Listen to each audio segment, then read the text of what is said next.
This video was posted over 8 years ago, and this is a part of my ongoing reaction series to Ultra fandom and other things related to football. Today's video that we will be reacting to is why Ultras are so important for football. I've been reacting to a lot of Ultra content lately, man, and the Ultras, which I learned weren't just like one unified fan base, but multiple fan bases that treat the sport as something more than just life itself. I've learned a lot over the last couple of days of watching this content, man. You guys are insane, but in a really, really fun and entertaining way. So I'm curious. Let's see why Ultras are so important for football.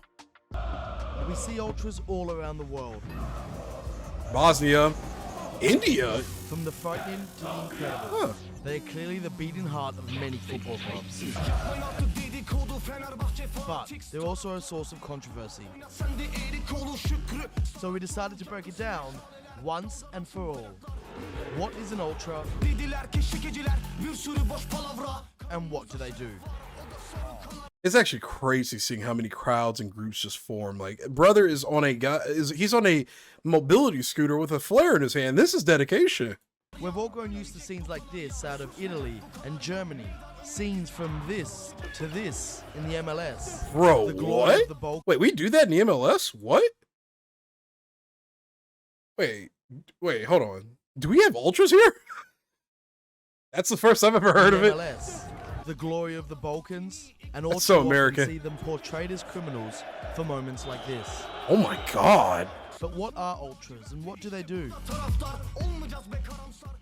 Originally used by the Gazzetta dello Sport to describe a group of supporters in the 1960s, okay. Ultras or Ultras are one of the most broadly defined subcultures in the world. Okay. However, the term was only appropriated by an actual fan group in 1969, with Sampdoria's Ultras Tito Cucciaroni and Torino's Ultras Granata. Since then, fans have reappropriated the name, but given the global reach of the game, the term is far from clearly defined. Italians interpreted foreign styles of spectatorship and made their own, something between the South... Wait, for one, because I'm still new to the sport, I can't believe this is 70-year-old footage. Or however old it is, 60, 70-year-old footage. Like, wow. Like, I can't believe this is ancient footage. And Torino's Ultras and then, Granata. Since then, this scene right here, brother, this is absolute madness. What? You know what's funny? This is like how often do Ultra fandoms go crazy like this? We only get this maybe 3 times a year, depending on who wins the Super Bowl or something here, you know? Since then, fans have reappropriated the name, but given the global reach of the game, the term is far from clearly defined. Italians interpreted foreign styles of spectatorship and made their own, something between the South American Barras and Brazilian Torcidas and the British Hooligans. Thus, the British Hooligans were established, born to represent the distinct cultures and traditions from which they originated. Taking inspiration from the time of city-states, in which autonomous cities would defend their identity and their interests against others, Ultras value the defense of their territory, which is a feeling that has its roots in the historical age. They are the most... You guys weren't kidding when you said this is a way of handling old cultural conflicts between nations, handling wars. You guys were not kidding when you said that. I mean, the guy literally just said it right there. This stems back to holding territories in the medieval time. Brother, that's insane. Fanatic supporters of a team, representing a sort of 12th man. Contributing to what's happening on the field, there's no feeling like it. An Ultra is constantly committed to the club, setting up for match days and social events during the week, attending training sessions and youth games, and showing up hours ahead of match day for any last-minute preparations. Wow. Away matches are especially important. It's where one proves their true commitment to the group. We played in Bremen and there were 20,000 people coming to that game and 16,000 from St. Pauli. And the opportunity to show off your pride in another territory. Okay, so they do go to other countries and do this. That's actually wild. So you're telling me 20,000, 60,000, however many thousands of people will travel to another country in support of their, trying to put this to scale in my mind is breaking my brain right now of the sheer volume of people that are committed to their teams like this. It makes sense you travel to other countries to watch your team play or whatever, right? But on a scale like this, that's insane. This comes in the form of choreographies, flags, chants, banners, and fanzines. The strongest expression of these rituals are usually reserved for anniversaries of the clubs, legendary players, the fan groups themselves, derbies, rivalry games, and finally, big cup matches. Okay, so it's not every single game, but it's like the peak ones, the ones that have some kind of like emotional like tie to the country, the the people itself, right? Okay, that makes sense. Because I was wondering, like, is it like this almost all the time? Or is it for very like specific ones, like I don't know, like the El Clasico or something? Like I didn't see any of that when I watched the El Clasico this year, but it's good to know that this has a special meaning and it isn't just like a constant thing. Because I think that makes it just more special from the outside looking in anyway. But that's a good thing to know. This isn't always like this, but it's for those super big, important games. Ultras have always been characterized by their rebellious nature. Uh-huh. Unlike the British, who support largely rides on reacting to what's happening on the pitch, Ultras make their own show, beyond the result. There's always big organization behind this. Usually we start preparing a month before. Bro, they're getting fit for this? This is... What the... Oh my god, they're training! The club doesn't finance it.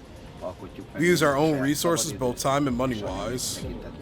Drums, flares, megaphones, smoke bombs, the opportunity to freely express a collective idea and a unity of devotion all contribute to this atmosphere. Whenever possible, Ultras will march through a city in a corteo, making sure their presence is well known. The group mentality is essential to being an Ultra. Rivalry and friendship are the most confusing and turbulent parts of Ultras culture. Of course, there are derbies between two teams of the same city or town, but the motivation behind friendships and distances between these relationships can be truly remarkable. Okay, so even if they're in the same town and city, then it isn't as hostile. Well, I don't even think it's hostile really to begin with, but it's less it's less serious in a Will way. march through a city in a corteo. I want to hear that Ensure again. Their presence is well known. The group mentality is essential to being an Ultra. Rivalry and friendship are the most confusing and turbulent parts of Ultras culture. Of course, there are derbies between two teams of the same city or town, but the motivation behind friendships and distances between these relationships can be truly remarkable. Okay. Despite being rivals, Genoa and Sampdoria both have a friendship with Boca Juniors for their connection of immigrants established in the club. Crvena Zvezda's Delier, Olympiacos Gate 7, and Spartak Moscow's Fratria have a connection based on being the dominant team from three Orthodox nations. Just as Ultras took inspiration from political protest, the actions of Ultra groups have been influenced by political ideologies ranging from avowed nationalists to anti-fascists. For example, It's crazy, bro, because like being from a very politically turbulent country as of within recent times, America, it's interesting seeing this being done through the sports fandom because we don't get that here at all. A lot of people prefer to keep politics out of sports in America to a degree, like in any capacity. It doesn't matter if you're on the quote unquote right side or the quote unquote wrong side. A lot of people prefer to keep anything political out of the sports here. But this is just a way of expressing like distaste for whatever political climate you're in, on top of being a supporter for whatever team you're supporting. Like, wow. Celtic's Green Brigade, who forge international links and friendships with other anti-fascist ultra groups across Europe on political grounds, as can be seen with their friendship with German side St. Pauli. While on the contrary, Lazio's Irriducibili consider Livorno and Atalanta among their biggest rivals due to their political stance. Lazio's ultras consider themselves to be far-right, while Livorno and Atalanta fans are left-wing. In recent decades, the culture has become a focal point for the movement against the commercialization of sports and football in particular. Big TV contracts have left stadiums empty, ticket prices are on the rise, and players seem to live in a different reality, where loyalty is... This is an 8-year-old video, by the way, and I'm pretty certain this still stands like true today, doesn't it? Has attendance in football games declined over the years since this video's been made? Because you know what, I was looking at the FIFA World Cup prices, bro. They're crazy. But that's also because I think with that particular thing coming to America, it's a big money grab, if we're being completely honest. I mean, like, let's be so for real. And we got our own share of issues kind of going on over here. But that's crazy. 8 years ago, he was saying the chance this. of signing for a higher wage bill wins over the chance of acquiring legendary status amongst a group of fans. To ultras, football at the highest level often feels like a sanitized product, built more for those in the main stand and in commercial suites than for the most devoted fans behind the goal. That makes sense. So this is more for the people. This is for the people. This entire fandom mindset is for the people. Huh. I like that. I like that way of thinking. It's for the people, not for the commercializedness of it. Because it has gotten commercialized over the years. We've seen a lot of like Saudi money coming into the sport. You know, everybody's wearing a Qatar Airways like logo on their jersey now or something like that. It has become highly commercialized. I do agree with that. And I haven't even been watching the sport long, but I've seen sports washing. I've seen commercialized things happening to my own sports over here in America, especially with things like sports betting too. Nobody really cares about the sport. It's about who can hit their parlay or whatever, right? Yeah, that's cool. Simultaneously, authorities continue to innovate new forms of repression against fans. Getting into a stadium in Hungary, at least here at Fradi, requires an ID, a club card which contains date of birth, one's mother's maiden name, email address, oh my god,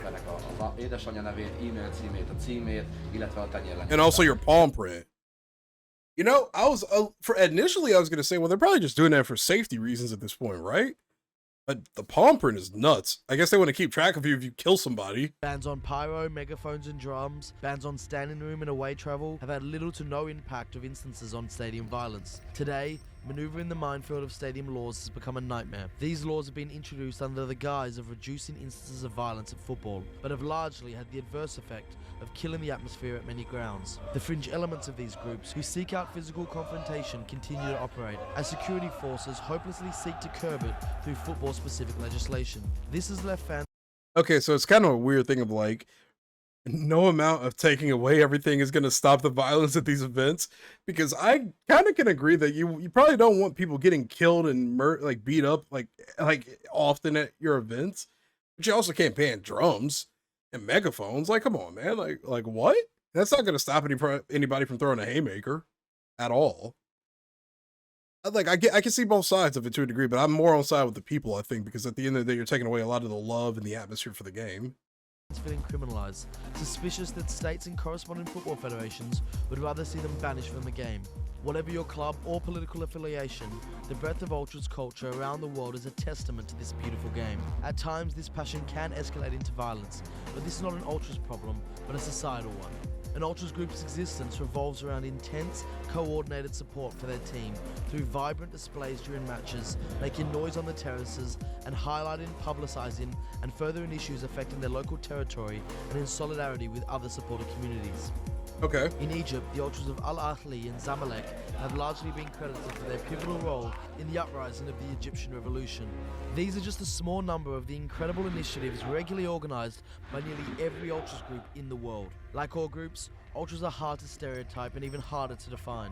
But one thing is for sure, they are not all criminals, and when it comes to football, they remind us of a purer game. One in which you go out and support your team regardless of the names on the back of the shirt, turning friends into family and being proud of where you come from. Ow.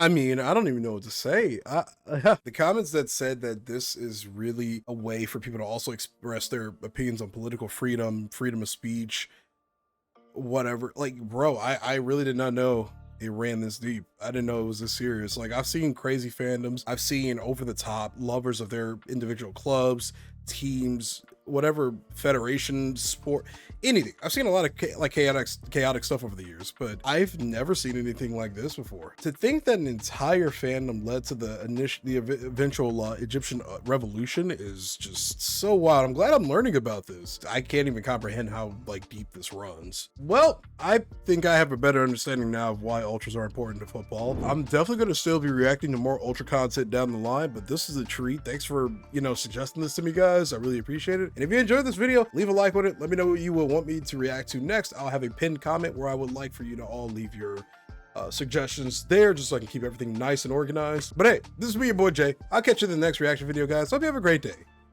Peace.